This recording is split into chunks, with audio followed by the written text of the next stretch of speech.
Assalamualaikum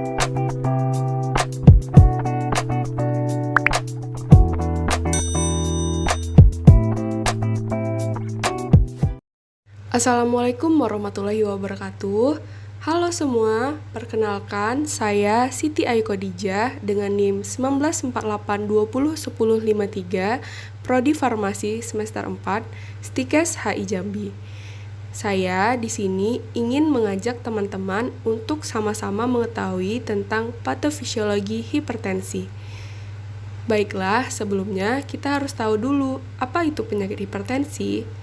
Menurut Kemenkes RI pada tahun 2014, hipertensi adalah kelainan sistem sirkulasi darah yang mengakibatkan peningkatan tekanan darah di atas nilai normal atau tekanan darah lebih dari 140/90 mm/Hg. Berikut terdapat 6 faktor resiko terjadinya hipertensi. Yang pertama adalah asupan garam berlebih yang mengakibatkan retensi natrium pada ginjal yang akan meningkatkan volume cairan di dalam tubuh meningkat dan dapat juga meningkatkan tekanan preload di dalam tubuh, mengakibatkan terjadinya tekanan darah. Lalu, jumlah nefron berkurang mengakibatkan dua kondisi, yaitu retensi natrium ginjal dan penurunan permukaan filtrasi. Nefron terdapat di bagian ginjal. Keadaan ini dapat memicu tekanan darah karena volume cairan meningkat dan keadaan itu dapat meningkatkan preload pada tubuh.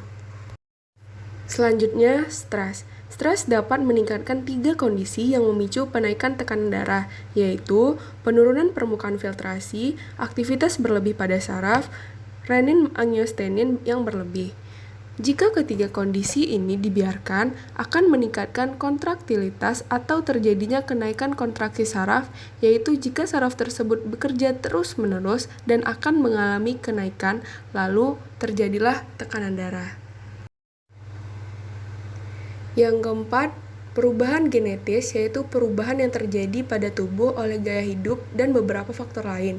Jika dibiarkan, dapat mengakibatkan perubahan membran sel di dalam tubuh.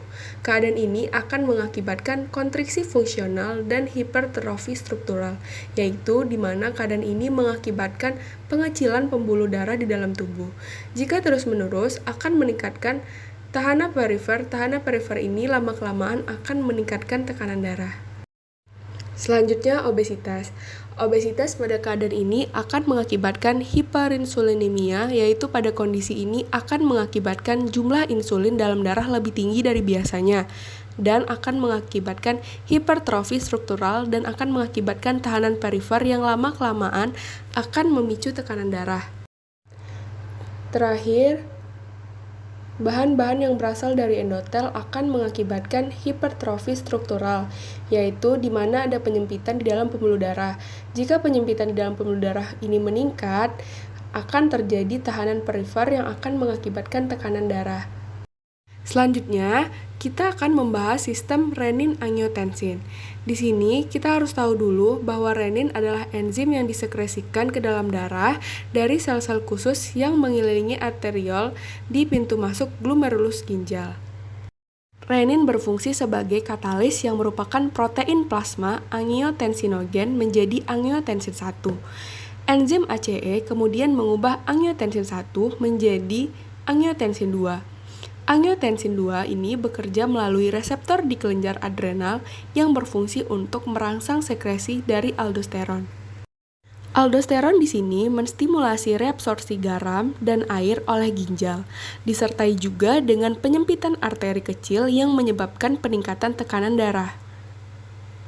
Angiotensin 2 selanjutnya bereaksi menyempitkan pembuluh darah dengan cara menghambat pengambilan kembali hormon norepinefrin ke terminal syaraf.